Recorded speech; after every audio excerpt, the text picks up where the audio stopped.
humans have a very high demand for flavor.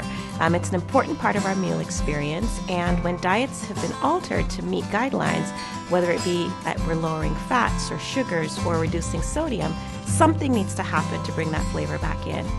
There are plenty of ways to flavor foods that are healthy and low calorie that don't involve added sugar and added fat. There's really exciting research to suggest that spices can work on salt and fat.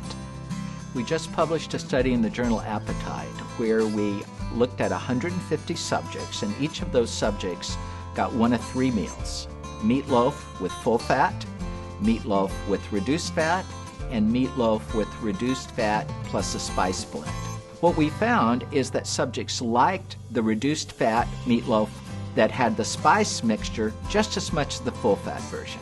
So the spice brought back all the liking or all the pleasure loss that occurred when we took the fat out. The epidemiologic evidence around dietary sodium intake and blood pressure is quite extensive.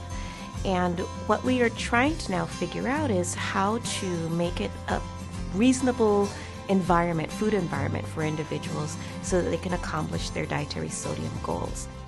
The DASH diet, which stands for Dietary Approaches to Stop Hypertension, is a great diet that shows us the power of fruits and vegetables and low-fat dairy foods to actually lower blood pressure as well or better than medicine. The DASH diet resulted in significant reductions in blood pressure when compared to individuals who were eating a more typical American diet. When we taught people to use herbs and spices in their typical everyday meal preparations, they did. They were able to meet the guidelines for dietary sodium. In fact, many of them were able to sustain their intake along the guidelines for an extended period of time. What's really exciting is the new research suggests that in herbs and spices we may have a new, relatively powerful tool to help people achieve these healthier eating patterns. Herbs and spices are good for you, and that's what I love about it. There are no downsides. They're not only good for your flavor, it's increasingly apparent that they may be very good for our health, in which case, all the more reason to use them.